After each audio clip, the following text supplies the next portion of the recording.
பிதாவாகிய தேவனுக்கு மகிமை உண்டாவதாக. இந்த வாரத்தின் முதல் நாளிலும் தேவனை தொழுதுக்கும்படியாக கூடி வந்திருக்கிற சபையார் யாவருக்கும் நமது கர்த்தரும் இரட்சகரும் மீட்பருமாகிய இயேசு கிறிஸ்து நாமத்தினாலே வாழ்த்துக்களையும் நன்றியும் தெரிவித்துக் கொள்கிறோம்.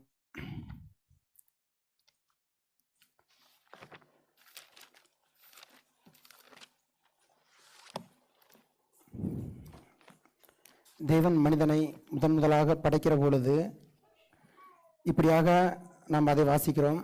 ஆதியாகமம் 1வது அதிகாரம் 26வது வசனத்தில், பின்பு தேவன் நமது சாயலாகவும் நமது ரூபத்தின்படியையும் மனுஷனை உண்டாக்குவோமாக, அவர்கள் சமுத்திரத்தின் மச்சங்களையும் ஆகாயத்து பறவைகளையும் மிருக ஜீவன்களையும் பூமி அனைத்தையும் பூமியின் மேல் ஊறும் சகல பிராணிகளையும் ஆளக்கடவர்கள் என்றார். தேவன் மனிதனை உண்டாக்குகிற போது அவருடைய சாயலாகவும் அவருடைய ரூபத்தின்படியும் உண்டாக்கினார். இதில் அவர் மனிதனுக்கு கொடுத்த ஒரு சுதந்திரமாக இருக்கட்டும், அவர் மனிதனுக்கு அந்த கொடுத்த ஒரு ஜீவன், அதாவது என்றும் அழியாமல் ஒரு நித்தியமாக இருக்கிற ஒரு ஜீவனாக இருக்கட்டும், இதில் விளங்குச்சு. ஆனால் தேவன் படைக்கிற போது அவருடைய சாயல் ரூபம் அப்படிங்கும்போது தேவன்கிட்ட இருந்து வந்த அநேக சுபாவங்களையும் மனுஷன் கொண்டவனாக இருந்தான். தேவன்கிட்ட என்னென்ன சுபாவம்லாம் இருந்துச்சோ அந்த சுபாவங்களையும் மனுஷன் கொண்டவனாக இருந்தான். இதை நம்ம வாசிக்கும் பொழுது பிரசங்கி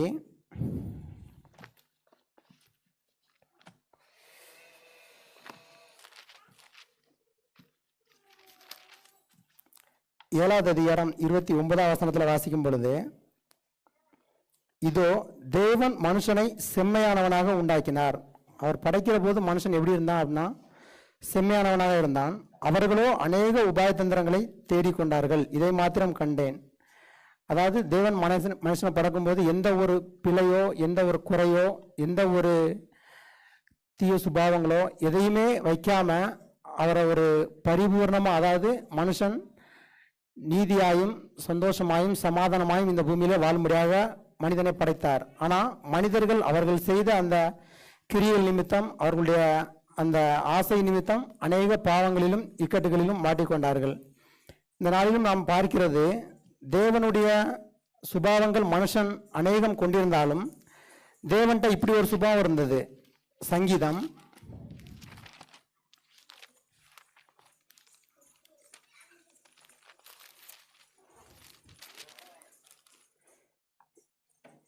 86வது சங்கீதம் 15வது வசனத்தில் நாம் இப்படி வாசிக்கிறோம், ஆனாலும் ஆண்டவரே, நீர் மன உருக்கமும் இரக்கமும் நீடிய பொறுமையும் பூரண கிருபையும் சத்தியமுள்ள தேவன்.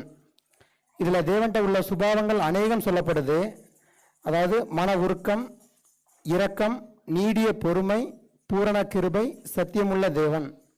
இந்த நாளிலும் நாம் தேவனை குறித்து பார்க்குற ஒரு தேவன்கிட்ட இருக்கிற சுபாவத்தில் அந்த நீடிய பொறுமை அப்படின்ற ஒரு சுபாவத்தை குறித்தே நாம் தியானிக்கலாம்.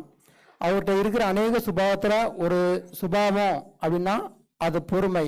இந்த பொறுமையை நம்ம வேதத்தில் அநேக இடங்களில் வாசிக்கும் பொழுது இது கூட வருகிற ஒரு வார்த்தை என்ன அப்படின்னா, இந்த இடத்துல வாசிக்கிறபடி நீடிய பொறுமை. உலகத்தில் சொல்லுவாங்க, பொறுத்தார் பூமி ஆழ்வார். பொறுமை ரொம்ப அவசியம் அப்படின்றத. அதே போல் தேவனுடைய காரியத்தை சொல்லும் போதும் இந்த பொறுமை அப்படின்றதுல நீடிய பொறுமை அப்படின்ற அநேக இடங்கள்ல நம்ம இந்த வார்த்தையை வாசிக்கலாம். பொறுமை கூட சேர்ந்து நீடியம் அப்படின்ற ஒரு வார்த்தையும் வரும். இந்த பொறுமையை தேவன் நம்ம வேதத்தை இப்படி 3 காலங்களாக பிரிப்போம். பிதாக்கள் காலம், மோசேயின் காலம், கிறிஸ்துவின் காலம்.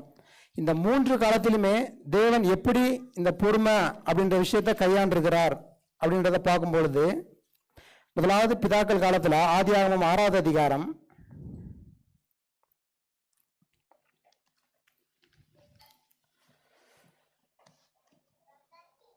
3வது வசனத்தில், அப்பொழுது கர்த்தர், என் ஆவி என்றைக்கும் மனுஷனோடே போராடுவதில்லை, அவன் மாம்சம் தானே, அவன் இருக்க போகிற நாட்கள் 120 வருஷம் என்றார். தேவன் முதலாக இந்த பூமியில் இருக்கிற மனிதர்களை அழிக்கும் போது, அழிக்கிறதுக்கு முன்னாடி சொல்லப்படுற ஒரு வார்த்தை, என்றைக்கும் நான் என்னுடைய ஆவி மனுஷன் கூட போராடாது, அவன் இருக்கிற போகிற நாட்கள் 120 வருஷம். ஏன் இந்த ஒரு ஸ்டேட்மெண்ட்டை தேவன் சொல்றாரு? அதாவது மனுஷனுடைய அழிவிலோ இல்லை அவன் கெட்டு போகிறதுலையோ தேவன் விரும்புகிறாரா, இல்லை மனுஷன் எனக்கு பிடிக்கல அவனை அழிச்சிடலாம் அப்படின்றத சொல்கிறாரான்னா, அதை தொடர்ந்து வாசிக்கும்போது அதே ஆதியாகமம் 6வது அதிகாரம் 5வது வசனத்தில் வாசிக்கும் பொழுது, மனுஷனுடைய அக்கிரமம் பூமியிலே பெருகினது என்றும் அவன் இருதயத்து நினைவுகளின் தோற்றமெல்லாம் நித்தமும் பொல்லாததே என்றும் கர்த்தர் கண்டு. அவனுடைய யோசனை எப்படி இருந்தது அப்படின்னா, நித்தமும் பொல்லாதது. அவன் எப்போவாது தீமை யோசிப்பான், எப்போவாது நன்மை யோசிப்பான், இல்லை நித்தமும் பொல்லாதது. 6வது வசனத்தில் வாசிக்கும் போது, தாம் பூமியிலே மனுஷனை உண்டாக்கினதற்காக கர்த்தர் மனஸ்தாபப்பட்டார், அது அவர் இருதயத்துக்கு விசனமாயிருந்தது. இந்த காரியத்தை நம்ம வேதத்தில் குறைவான இடத்துல தான் வாசிக்க முடியும். அதாவது தேவனையே கஷ்டப்படுத்துகிற விஷயங்கள் என்ன அப்படின்னா ஒரு சில இடங்கள் இருக்கு. அதுல ஒரு இடம் இது. தாம் பூமியிலே மனுஷனை உண்டாக்கினதற்காக கர்த்தர் மனஸ்தாபப்பட்டார், அது அவர் இருதயத்துக்கு விசனமாயிருந்தது. தொடர்ந்து 11வது வசனத்தில் வாசிக்கும் போது, பூமியானது தேவனுக்கு முன்பாக சீர்கெட்டதா இருந்தது, பூமி கொடுமையினால் நிறைந்திருந்தது. 12வது வசனத்தில், தேவன் பூமியை பார்த்தார், இதோ அது சீர்கெட்டதா இருந்தது, மாம்சமான யாவரும் பூமியின் மேல் தங்கள் வழிகளை கெடுத்து கொண்டிருந்தார்கள். அதாவது தேவன் உலகத்தை அழிகிறதுக்கு முன்னாடி அவர் பூமியை பார்க்கும்போது அது எப்படி இருந்தது அப்படின்னா, இவங்க இல்லை இவங்களை காப்பாற்றிடலாம், இல்லை இவங்க மனம் திரும்புவாங்க, இல்லை இவங்களை அழிக்காம வச்சுக்கலாம், அப்படி எந்த ஒரு யோசனையுமே அவருக்கு வராத அளவுக்கு பூமியில பாவம் பெருகி இருந்தது. மனுஷனுடைய சிந்தனைகளும் யோசனைகளும் அவ்வளவு மோசமானது இருந்தது. இதை நம்ம புதிய ஏற்பாட்டில் வாசிக்கும் பொழுது 2 பேதுரு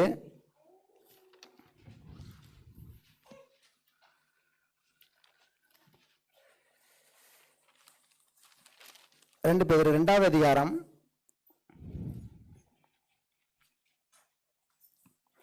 5வது வசனத்தில் வாசிக்கும் பொழுது, பூர்வ உலகத்தையும் தப்ப விடாமல் நீதியை பிரசங்கித்தவனாகிய நோவா முதலான 8 பேரை காப்பாற்றி அவபக்தியுள்ளவர்கள் நிறைந்த உலகத்தின் மேல் ஜலப்பிரளயத்தை வரப்பண்ணி. அதாவது நோவாவை காப்பாற்றினார், ஓகே. ஆனால் அங்கே இருந்த மக்கள் எப்படி இருந்தாங்கன்னா, அவபக்தியுள்ளவர்கள் நிறைந்த உலகத்தின் மேல் ஜலப்பிரளயத்தை வரப்பண்ணி. உலகம் எதனால நிறைஞ்சிருந்தது அப்படின்னா அவபக்தியினால நிறைஞ்சிருந்தது. இல்லை அங்கே நோவாவுடைய குடும்பத்தை தவிர வேற யாராவது காப்பாற்றிருக்கலாம், இல்லை யாரையுமே காப்பாற்ற முடியாத அளவுக்கு மக்களுடைய சிந்தனை இருந்தது, அவர்களுடைய செயல்கள் இருந்தது. அதனுடைய விளைவு தான் அந்த முதலாவது உலகம் அழிக்கப்படுவது. நம்ம பார்க்கறதுக்கு அந்த இடத்துல தேவன் சொன்னாரு, மனுஷன் பாவம் செஞ்சான் அழிச்சிட்டாரு, இல்லை அவ்வளவு பொறுமையா இருந்தார் தேவன். எந்த அளவுக்குன்னா, உலகத்தில் அவ்வளோ ஜனங்கள் இருந்த போதும் அந்த ஒரே ஒரு குடும்பம் மட்டும் காக்கிற அளவுக்கு, அந்த ஒரு குடும்பத்தை தவிர எல்லாரும் பாவத்திலும் அக்கிரமத்திலும் மாண்டு போகிற அளவுக்கு தேவன் பொறுமையா இருந்தார். அதாவது மனுஷன் பாவம் செய்யறான், அவனை அடிச்சிருவேன், இல்லை, அவனுடைய பாவம் அந்த அளவுக்கு நிறைவா இருந்துச்சு, அந்த அளவுக்கு முதிர்ச்சி அடைஞ்சிருந்து. இல்லை இதுக்கப்புறம் அவன் மனம் திரும்புறதுக்கு வாய்ப்பே இல்லை அப்படின்ற ஒரு பட்சத்தில் தேவன் செய்கிற ஒரு செயல் தான் அந்த அழிவு. அந்த அளவுக்கு தேவன் பொறுமையா இருக்கிறார் மனித குலத்தின் மீது. இன்னொரு உதாரணம், அதே ஆதியாகமம்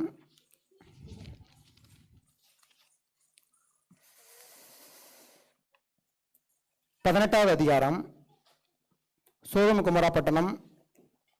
நாம் அநேக நேரம் இந்த பகுதியை வாசிச்சிருப்போம். அதாவது அந்த பட்டணத்துல கடைசியா ஆபிரகாம் பேசி முடிக்கும் போது ஒரு வார்த்தை சொல்றாரு. ஆதியாகமம் 18வது அதிகாரம் 32வது வசனத்துல, அப்பொழுது அவன், ஆண்டவருக்கு கோபம் வராதிருப்பதாக நான் இன்னும் ஒரு விசை மாத்திரம் பேசுகிறேன், 10 நீதிமான்கள் அங்கே காணப்பட்டாவோ என்றான். அதற்கு அவர், 10 நீதிமான்கள் நிமித்தம் அதை அழிப்பதில்லை என்றார். கர்த்தர் ஆபிரகாமோடு பேசி முடிந்த பின்பு போய்விட்டார். ஆபிரகாமும் தன்னுடைய இடத்துக்கு திரும்பி போனான். அதாவது சோதோம் குமரா 2 பட்டணங்கள், 2 பட்டணத்திலையும் சேர்த்து 50 நபர்கள் ஆரம்பிச்சு ஆபிரகாம் முடிக்கிற ஒரு நபர்கள் என்ன அப்படின்னா 10 நபர்கள், 2 பட்டணம். ஆபிரகாமுடைய ஸ்டேட்மெண்ட்டு 10 பேர் இருந்தால் அந்த பட்டணத்தை அழிக்காமல் விட்டுருங்க அப்படின்னா, தேவன் சொல்றாரு நான் 10 பேர் இருந்தாலும் அழிக்க மாட்டேன். அதாவது தேவன் பாவிகளுடனே கூட நீதிமானையோ நல்லவர்களையோ தண்டிப்பதில்லை அப்படின்றதுக்கு இந்த 2 சம்பவங்களுமே ஒரு எடுத்துக்காட்டு. அவ்வளோ பேர் மேல ஜலத்தை வரல் பண்ண தேவன் நோவாவுடைய குடும்பத்தின் மேலே வர பண்ணியிருக்கலாம். சோதோம் கொமரா 2 பட்டணங்கள் மேல அந்த அக்னியும் கந்தகமும் வர வச்ச தேவன் அதை கூட லோத்தையும் கூட அழிச்சிருக்கலாம். ஆனா இல்ல, அவர் தேவன் எப்போதுமே நீதிமான்கள் மேல ரொம்ப கவனமா இருக்கிறாரு. துன்மார்க்கர் நடுவில் இருந்தா கூட அவர்களுக்கு தேவையான பாதுகாப்பையும் அவர்களுக்கு தேவையான தயவையும் தேவன் கட்டளையிடுகிறார். இந்த பகுதியை நம்ம புதிய ஏற்பாட்டில் வாசிக்கும் பொழுது அதே 2 பேரு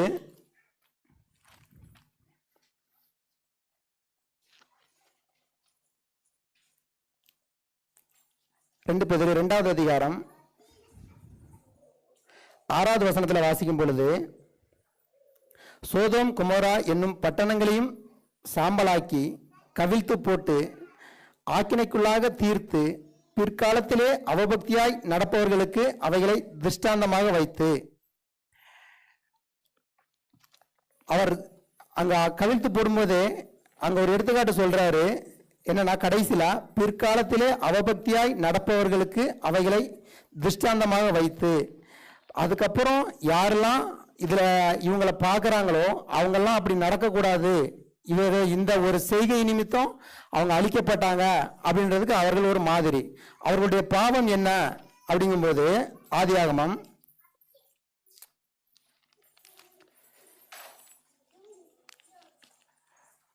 19வது அதிகாரம்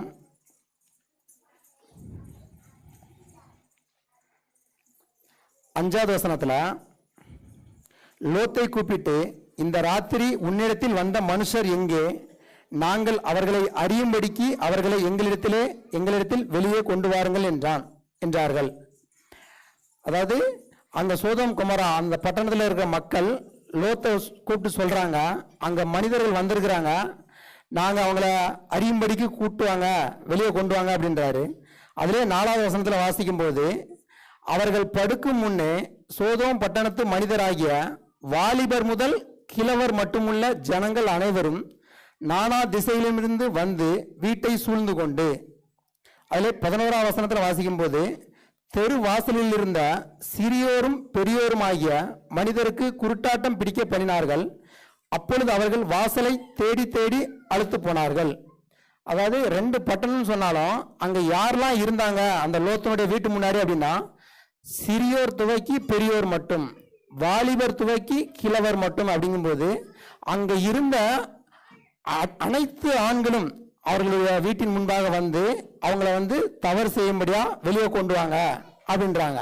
அப்படின்னா அவருடைய சிந்தனையும் யோசனையும் எப்படி இருந்துன்னா, இல்ல இதுக்கப்புறம் அவங்க மனம் மாறுறதுக்கோ மனம் திரும்புறதுக்கோ ஒரு வழியே இல்லை, அவருடைய அக்கிரமம் இந்த அளவுக்கு போயிருக்குது. 18வது அதிகாரத்துல நம்ம 20வது வசனத்துல வாசிக்கும் போது, பின்பு கர்த்தர் சோதோம் கொமோராவின் கூக்குரல் பெரிதாயிருப்பதினாலும் அவைகளின் பாவம் மிகவும் கொடிதாயிருப்பதினாலும் நான் இறங்கி போய் என்னிடத்தில் வந்து எட்டின அதன் கூக்குரலின்படியே அவர்கள் செய்திருக்கிறார்களோ இல்லையோ என்று பார்த்து அறிவேன் என்றார். அதாவது அவர் தேவனுடைய சமூகத்திலே போய் எட்டுற அளவுக்கு அவர்களுடைய பாவமும் அவர்களுடைய கூக்குரலும் அதிகமாயிருந்தது. அங்க அவங்க மனம் திரும்ப வாய்ப்பு இருந்தது, தேவன் தயவு பாராட்டிருக்கலாம் அப்படின்னா கண்டிப்பா தயவு பாராட்டிருப்பார். அந்த இடத்துலயும் நம்ம பார்க்கறது தேவனுடைய பொறுமை தான். அதாவது பாவம் முழுமையா ஆண்டு அவர்கள் வாய்ப்பே இல்லை இதுக்கப்புறம் தேவனிட்ட திரும்புறதற்கு, அப்படி ஒரு சூழ்நிலை வரும்போது தான் தேவன் அங்க அடிக்கிறாரு. அதுலயும் நீதிமான்களுக்கு ஒரு தயவு. இது பிதாக்கள் காலகட்டம். தொடர்ந்து மோசேயின் காலம், நியாயப்பிரமாண காலகட்டத்தில் நம்ம பார்க்கும் பொழுது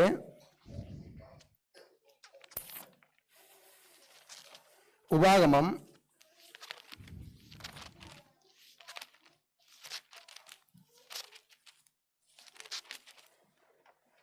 உபாகமம் 1வது அதிகாரம் 31வது வசனத்தில் வாசிக்கும் பொழுது, ஒரு மனிதன் தன் பிள்ளையை சுமந்து கொண்டு போவது போல நீங்களும் இவ்விடத்திற்கு வருகிற வரைக்கும் நடந்து வந்த வழிகள் எல்லாவற்றிலும் உங்கள் தேவனாகிய கர்த்தர் உங்களை சுமந்து கொண்டு வந்ததை கண்டீர்களே. அதாவது இஸ்ரேல் மக்கள் எகிப்திலிருந்து அடிமையாயிருந்து திரும்பி கானான் தேசத்துக்கு போகும்போது சொல்லப்படுற ஒரு வார்த்தை, ஒரு மனிதன் அவருடைய குழந்தையை சுமந்து கொண்டு போவது போல. தேவன் எப்படி எதுக்காக இதை சுமந்து கொண்டு வந்தார், ஏன் அழைத்து கொண்டு வந்தார்னா, தேவன் இஸ்ரேல் மக்களுக்கு ஆபிரகாமுக்கு ஆணையிட்டு அந்த கானான் தேசத்தை கொடுக்கும்படியாக தான் கூட்டிக் கொண்டு வந்தார். ஆனா அவர்களுடைய அந்த செய்கை நிமித்தம், அவர்களுடைய அந்த பேச்சு நிமித்தம் அவர்கள் அதை அடையக்கூடாமற் போனார்கள். இதே உபாகமம்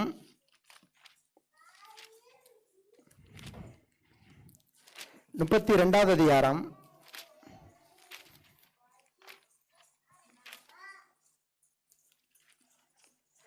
10வது வசனத்தில் வாசிக்கும் பொழுது, பாலான நிலத்திலும் ஊளையிடுதலுள்ள வெறுமையான அவாந்தர வெளியிலும் அவர் அவனை கண்டுபிடித்தார், அவனை நடத்தினார், அவனை உணர்த்தினார், அவனை தமது கண்மணியைப் போல காத்தருளினார்.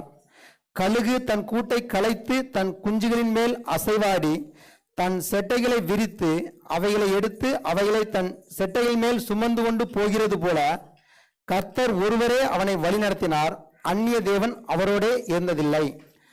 அதாவது இதுல தேவன் இஸ்ரேல் மக்கள் மேல வச்ச ஒரு அன்பை நம்ம பார்க்க முடியும், அவர்கள் மேல இருந்த ஒரு பொறுமையை நம்ம பார்க்க முடியும். ஏன்னா இஸ்ரேல் மக்கள் எகிப்திலிருந்து கிளம்பி சிவந்த சமுத்திரத்தை தாண்டின உடனே அவர்கள் என்ன சொன்னாங்க அப்படின்னா, அந்த மோசேக்கு என்ன சம்பவித்ததோ அறியும், எங்களுக்கு முன்னாடி போற ஒரு தேவர்களை உண்டு பண்ணுங்க. ஏன்னா எகிப்துல அவ்வளோ அதாவது அதிசயத்தை பார்த்தோம், வெளியே வந்தோடனே அதுதான் சொன்னாங்க. ஆனா தேவனுடைய வார்த்தை என்னவா இருக்குன்னா, இல்ல ஒரு பிள்ளையை சுமக்கிறது போல, கழுகு செட்டையை சுமக்கிறது போல, அந்த அளவுக்கு நான் இஸ்ரேல் மக்கள் மேல பொறுமையா இருந்து அந்த கானான் தேசத்தை அவர்கள் சுதந்திரத்துக்கு கொண்டபடியா கூட்டிட்டு வந்தேன் அப்படின்றத சொல்றாரு. ஆனா அவருடைய பாவம் எப்படி இருந்தது அப்படின்னா, என்னாகமம்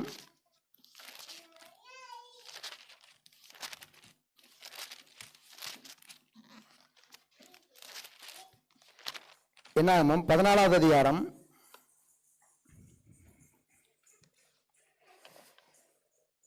1 வாசிக்கும் பொழுது, அப்பொழுது சபையார் எல்லாரும் கூக்குரலிட்டு புலம்பினார்கள், ஜனங்கள் அன்று ராம் முழுவதும் அழுது கொண்டிருந்தார்கள். இஸ்ரேல் புத்திரர் எல்லாரும் மோசேக்கும் ஆரோனுக்கும் விரோதமாக முறுமுறுத்தார்கள். சபையார் எல்லாரும் அவர்களை நோக்கி, எகிப்து தேசத்திலே செத்து போனோமானால் நலமாயிருக்கும், இந்த வனாந்தரத்திலே நாங்கள் செத்தாலும் நலம், நாங்கள் பட்டயத்தால் மடியும்படிக்கும் எங்கள் பெண் ஜாதிகளும் பிள்ளைகளும் கொள்ளையாகும்படிக்கும் கர்த்தர் எங்களை இந்த தேசத்துக்கு கொண்டு வந்தது என்ன, எகிப்துக்கு திரும்பி போகிறதே எங்களுக்கு உத்தமம் அல்லவோ என்றார்கள். அதாவது 14வது அதிகாரம் 2வது வசனம் கடைசியில, இந்த வனாந்தரத்திலே நாங்கள் செத்து போனாலும் செத்தாலும் நலம். அவங்களுக்கு நேரிட்ட ஒரு இக்கட்டில் அவங்க சொல்ற ஒரு வார்த்தை, நாங்கள் அந்த வனாந்தரத்திலே செத்து போனாலும் நல்லா இருக்கும், எங்களுடைய மனைவிகளையும் எங்களுடைய பிள்ளைகளையும் எகிப்திலிருந்து கூட்டிட்டு வந்து இந்த வனாந்தரத்தில் சாகும்படியா தேவன் ஏன் கூட்டு வந்தாரு அப்படிங்கும்போது தேவன் சொல்றாரு, இல்ல. அதே 14வது அதிகாரம் 22வது வசனத்துல, என் மகிமையும் நான் எகிப்திலும் வனாந்தரத்திலும் செய்த என் அடையாளங்களையும் கண்டிருந்தும் என் சத்தத்துக்கு செவி கொடாமல் இதோட 10 முறை என்னை பரீட்சை பார்த்த மனிதரில் ஒருவரும் அவர்கள் பிதாக்களுக்கு நான் ஆணையிட்டு கொடுத்த தேசத்தை காண மாட்டார்கள், எனக்கு கோபம் உண்டாக்கினவர்களில் ஒருவரும் அதை காண மாட்டார்கள். அதாவது தேவன் அந்த அளவுக்கு ஒரு தகப்பன் பிள்ளையை சுமக்கிறது போல, கழுகு குஞ்சுகளை சுமக்கிறது போல சுமந்து கூட்டிட்டு வந்தது எதுக்குன்னா கானான் தேசத்தை கொடுக்கும்படியாதான். அந்த அளவுக்கு பொறுமையா இருந்தார். ஆனா இந்த மக்களுடைய செயல்களும் அவர்களுடைய பேச்சும் எப்படி இருந்ததுன்னா, அவர்களுடைய பேச்சே அவர்களுக்கு ஒரு பிரச்சனையா, அவர்களுடைய முடிவுக்கு ஒரு காரணமா அமைஞ்சது. என்னன்னா, நாங்க வனாந்தரத்திலே செத்து போனா நல்லா இருக்கும், இங்கேயே நாங்கள் செத்துட்டோம், ஏன்னா எங்களுடைய பிள்ளைகளையும் எங்களுடைய மனைவிகளையும் இங்கே ஏன் கொல்லும்படியா தேவன் கூட்டு வந்தாரு. தேவன் கூட்டிட்டு வந்த நோக்கம் அவர்களுக்கும் தெரியும். மோசே சொன்னாரு, இல்ல கானான் தேசத்து தான் அவர் தேவன் உங்களுக்கு கொடுக்க போறாரு, அதுக்கு தான் நம்ம போறோம். அப்படிங்கும்போது அவர்களுடைய வார்த்தை அந்த அளவுக்கு மோசமா இருந்தது, இங்கேயே நாங்கள் இறந்துடலாமே அப்படின்ட்டு. அதே 14ஆம் அதிகாரம் 27 வாசிக்கும் பொழுது, எனக்கு விரோதமாய் முறுமுறுக்கிற இந்த பொல்லாத சபையாரை எதுவரைக்கும் பொறுப்பேன்? இஸ்ரவேல் புத்திரர் எனக்கு விரோதமாய் முறுமுறுக்கிறதை கேட்டேன். நீ அவர்களோடு சொல்ல வேண்டியது என்னவென்றால், நீங்கள் என் செவிகள் கேட்க சொன்ன பிரகாரம் உங்களுக்கு செய்வேன் என்பதை என் ஜீவனை கொண்டு உரைக்கிறேன் என்று கர்த்தர் உரைக்கிறார். அதாவது நீங்க என்கிட்ட என்ன சொன்னீங்களோ, என் காது கேட்கும்போது என்ன சொன்னீங்களோ அதுவே உங்களுக்கு நடக்கும். இஸ்ரேல் மக்கள் கானான் தேசத்துக்குள்ள போகல அப்படின்னா அதுக்கு தேவன் காரணம் இல்லை, அந்த மக்களே தான் காரணம். அவர்களே சொன்னாங்க, அவர்கள் சொன்னதுக்கு தக்க அவர்களுக்கு நடந்தது. அவங்க கானான் தேசத்துக்குள்ள போக மாட்டாங்க அப்படின்றத சொல்லும் பொழுது, உபாகமம்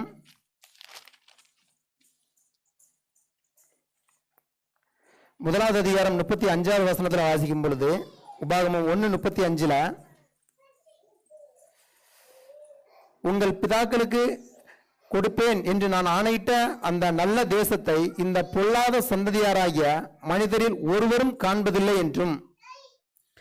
அதாவது தேவன் சொல்ற ஒரு வார்த்தை, ஒருத்தர் கூட அங்க எகிப்திலிருந்து புறப்பட்டதுல புருஷர்கள்ல 2 பேர் யார் அப்படின்னா யோசுவாவும் காலேபும் மட்டும்தான் உள்ள போறாங்களே தவிர வேற யாருமே கானான் தேசத்துக்குள்ள பிரவேசிக்கல. அதுக்கு காரணம் அந்த மக்கள் தேவன் அவ்வளவு பொறுமையா இருந்தும் அவர்களால் அதை அடையக்கூடாம போயிற்று.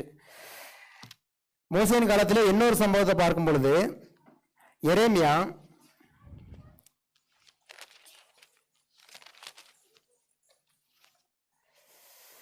5ஆவது அதிகாரம் 1ஆவது வசனத்தில் வாசிக்கும் பொழுது, நியாயம் செய்கிற மனுஷனை கண்டுபிடிப்பீர்களோ என்றும் சத்தியத்தை தேடுகிறவன் உண்டோ என்றும் எருசலேமின் தெருக்களிலே திரிந்து பார்த்து விசாரித்து அதன் வீதிகளிலே தேடுங்கள், காண்பீர்களானால் அதற்கு மன்னிப்பு தருவேன். அவர்கள் கர்த்தருடைய ஜீவனை கொண்டு சொல்லுகிறோம் என்றாலும் பொய்யானை இடுகிறார்களே. அதாவது எரேமியா தீர்க்கதரிசி இஸ்ரேல் மக்கள் அடிமையா போகிறதுக்கு முன்னாடி சொல்ற ஒரு வார்த்தை, நியாயம் செய்கிற மனுஷனும் சத்தியத்தை தேடுகிற மனுஷனும் இருக்கானான்ட்டு எருசலேம்ல போய் பாருங்க. அதாவது தேவன் அடிமையா போறதுக்கு முன்னாடியே சொல்றாரு, நீ தவறு செய்யாத, செஞ்சா அடிமையா ஒப்பு கொடுத்துருவேன், மனம் திரும்பு. அந்த மனம் திரும்பு அப்படின்னு தேவன் எச்சரிக்கிறதுக்கு ஒரு வார்த்தை தான் இது. நீ எருசலேம்கிட்ட போயிட்டு அந்த தெருவில் போய் நடந்து பாரு, நியாயம் செய்கிற மனுஷனும் சத்தியத்தை தேடுகிற மனுஷனும் இருக்கானா அப்படின்னு போய் பாரு அப்படின்றாரு. அந்த மக்களுடைய சுபாவம் எப்படி இருந்ததுன்னா, இஸ்ரேல் மக்கள் அடிமையா போறதுக்கு, பாபிலோனுக்கு அடிமையா போறதுக்கு முன்னாடி எரேமியா 7ஆவது அதிகாரம்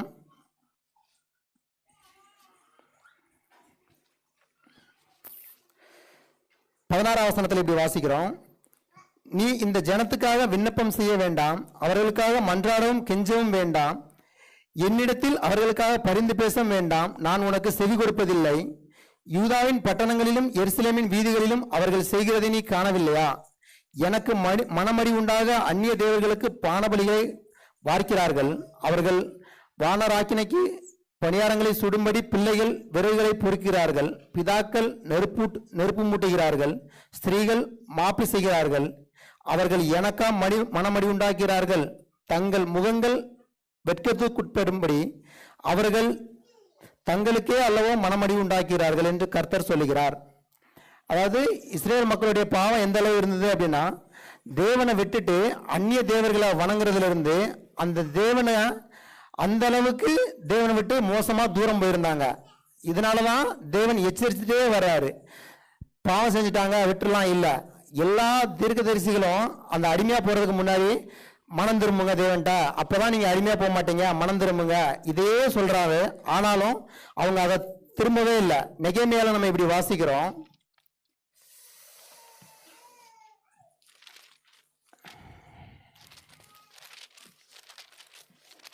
நெகேமியா 9ஆவது அதிகாரம் 30ஆம் வசனத்தில் எப்படி வாசிக்கிறோம், இப்பொழுதும் உடன்படிக்கையும் கிருபையும் காக்கிற வல்லமையும் பயங்கரமுள்ள மகா தேவனாகிய எங்கள் தேவனே, அசீரியா ராஜாக்களின் நாட்கள் முதற்கொண்டு இந்நாள் வரைக்கும் எங்களுக்கும் எங்கள் ராஜாக்களுக்கும் எங்கள் பிரபுக்களுக்கும் எங்கள் ஆசாரியர்களுக்கும் எங்கள் தீர்க்கதரிசிகளுக்கும் எங்கள் பிதாக்களுக்கும் உம்முடைய ஜனங்கள் அனைவருக்கும் நேரிட்ட சகல வருத்தமும் உமக்கு முன்பாக அற்பமாய் காணப்படாதிருப்பதாக. 30ஆம் வசனத்தில் வாசிக்கும் போது, நீர் அநேக வருஷமாக அவர்கள் மேல் பொறுமையாயிருந்து உம்முடைய ஆவியினால் பேசின உம்முடைய தீர்க்கதரிசிகளை கொண்டு அவர்களை திடசாட்சியாய் கடிந்து கொண்டாலும் அவர்கள் செவிகொடாத போனபடினாலே அவர்களை அந்நிய தேசங்களில் கையில் ஒப்பு கொடுத்தீர். அதாவது தேவன் எச்சரிச்சும் அவங்க அதை கேட்காம இஸ்ரேல் மக்கள் அடிமையா போனாங்க. அந்த இடத்துலையும் தேவனுடைய நம்ம பொறுமையை பார்க்க முடியும். அந்த யாருமே மீளாத அளவுக்கு அவர்களுடைய பாவமும் அக்கிரமும் பெருகிருந்து அதனுடைய விளைவு அவர்கள் அடிமையா போனாங்க. சரி, புதிய ஏற்பாட்டில் கிறிஸ்துவின் காலம் நமக்கு சொல்லப்படும் போது சங்கீதத்தில் நம்ம இப்படி வாசிக்கிறோம்,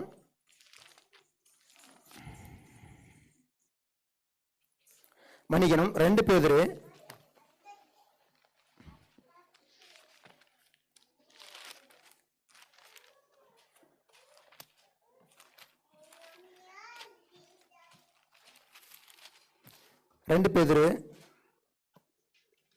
3:15 வாசிக்கும் பொழுது, மேலும் நம்முடைய கர்த்தரின் நீடிய பொறுமையை இரட்சிப்பென்று எண்ணுங்கள், நமக்கு பிரியமான சகோதரனாகிய பவுலும் தனக்கு அருளப்பட்ட ஞானத்தினாலே இப்படியே உங்களுக்கு எழுதியிருக்கிறான். பிதாக்கள் காலம், மோசேயின் காலம், 2 காலத்திலுமே நம்ம பார்த்தோம், தேவனுடைய பொறுமை முடிந்து போகிற போது அதனுடைய விளைவு எப்படி இருக்குது அப்படின்னா ரொம்ப ஒரு மோசமா இருக்கு. அதுக்கப்புறம் மக்கள் மனம் திரும்புறதுக்கு ஒரு வாய்ப்பே இல்லை. அவர்களுக்கு ஒரு ரட்சிப்பா இருக்கட்டும், எந்த ஒரு காரியமே அவர்கள் மீண்டு வருவதற்கு ஒரு வழியே இல்லாத ஒரு சூழ்நிலை தான். அங்க ஆதியாகமம் 6வது அதிகாரத்தில் தேவன் அழிக்கும் போதா இருக்கட்டும், இஸ்ரேல் மக்கள் அடிமையா போகும்போதும் சரி, எல்லா சம்பவத்திலுமே நம்ம பார்க்கறது, சோதோம் குமாரா எல்லா இடத்துலையுமே நம்ம பார்க்கறது, தேவன் மனிதனை இல்ல இதுக்கப்புறம் மனம் திரும்புறதுக்கு வாய்ப்பு இல்லை அப்படின்னு தேவன் மனிதனை அடிக்கிற போது அவன் அதுக்கப்புறம் எப்பேற்பட்ட ஒரு சூழ்நிலையிலும் அவனால மீண்டு வர முடியல. அந்த அளவுக்கு தேவனுடைய கோபம் பயங்கரமா இருக்குது. ஆனா இப்போ புதிய ஏற்பாடு நமக்கு சொல்லும் போது, மேலும் நம்முடைய கர்த்தரின் நீடிய பொறுமையை இரட்சிப்பென்று எண்ணுங்கள். அதாவது தேவன் இப்போ நம்ம மேலேயும் பொறுமையா இருந்து வர்றாரு அப்படின்னா அது நம்முடைய ரட்சிப்புக்காக. அதே 3வது அதிகாரம் 9ஆம் வசனத்தில் வாசிக்கும் பொழுது,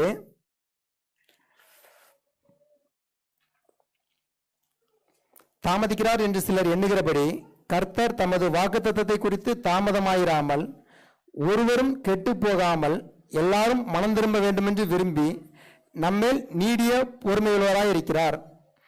அதாவது இயேசு கிறிஸ்துவுடைய வருகை சொல்லும் பொழுது, இல்லை நம்ம ஒருவேளை அந்த காலகட்டத்தில் தீர்க்கதரிசிகள் சொன்னபடி நமக்கு இந்த காலகட்டத்தில் வசனம் சொல்லுது என்னன்னா, இல்லை அவர் தாமதிக்கிறார் அப்படின்னா நம்முடைய ரட்சிப்பு நிறைவேறுவதற்கும் நாம் மனம் திரும்புவதற்கும் அவருடைய வருகை தாமதமாக்கப்பட்டிருக்கிறது. நம்முடைய மனம் திரும்புதல் இந்த காலகட்டத்தில் நடக்கும் அப்படின்னா தேவன் நமக்கு பாராட்டின தயவை நம்ம சுதந்திரத்துக் கொள்வோம். அவங்க இஸ்ரேல் மக்கள் போல அப்போ அவர்களுக்கு சொல்லப்பட்ட அந்த தீர்க்கதரிசிகள் யாருடைய வார்த்தையுமே அவங்க கேட்கல, தேவனை விட்டு தூரமா தான் போனாங்க. ஆனா நமக்கு சொல்லும் போது, இல்ல தேவன் உங்களுக்கு இயேசு கிறிஸ்துவின் வருகையை தாமதிக்கிறார் அப்படின்னா தேவன் நீங்கள் மனம் திரும்பும்படியாய் உங்கள் ரட்சிப்பு நிறைவேறும்படியாய் அதற்காக தேவன் பொறுமையா இருக்கிறாரு அப்படின்றத சொல்றாரு. இதே பகுதியை நம்ம ரோமர்ல வாசிக்கும் போது,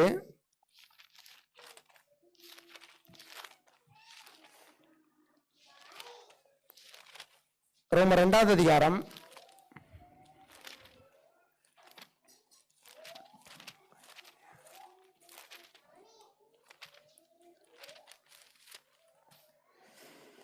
4வது வசனத்தில் வாசிக்கும் போது,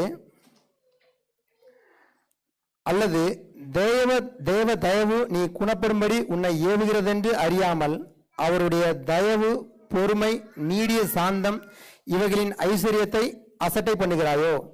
உன் மன கடினத்திற்கும் குணப்படாத இருதயத்திற்கும் ஏற்றபடி தேவனுடைய நீதியுள்ள தீர்ப்பு வெளிப்படும் கோபாக்கினை நாளிலே உனக்காக கோபாக்கினையை குவித்துக் கொள்கிறாயே, தேவன் அவனவனுடைய கிரியைகளுக்கு தக்கதாய் அவனவனுக்கு பலன் அளிப்பார். அதாவது தேவன் நமக்கு இந்த காலகட்டத்தில் சொல்ற ஒரு காரியம், தேவனுடைய தயவு, பொறுமை, இவர்களுடைய ஐஸ்வர்யத்தை அசட்டை பண்ணுகிறாயோ அப்படிங்கும்போது அந்த காலகட்டத்தில் அவர்களுக்கு கிடைக்கப்பெற்ற அந்த எச்சரிப்பை, தேவன் தயவு பாராட்டின அந்த பொறுமையை அந்த மக்கள் இழந்து போனாங்க. பிதாக்கள் காலமாக இருக்கட்டும், நியாயப்பிரமாண காலமாக இருக்கட்டும், அவங்க இழந்து போனாங்க. புதிய ஏற்பாட்டில் நமக்கு சொல்லும்போது இல்லை, தேவனுடைய தயவு இப்போ இருக்குது, தேவன் உங்களுடைய ரட்சிப்புக்காக நீங்கள் மனம் திரும்ப வேண்டும் அப்படின்றதுக்காக பொறுமையாக இருக்கிறாரு அப்படின்ட்டு. நாம் அவருடைய தயவையும் அவருடைய கிருபையும் அசட்டை பண்ணுகிறோமா, இல்லை என்றால் அவைகளை உணர்ந்து நாம் மனம் திரும்புகிறோமா என்பதை நம்முடைய சிந்தனையில் வைப்போம். இவைகளை யோசிப்போம். தேவனுக்கு பிரியமானபடி இருப்போம். பொறுமையான கவனத்திற்கு நன்றி.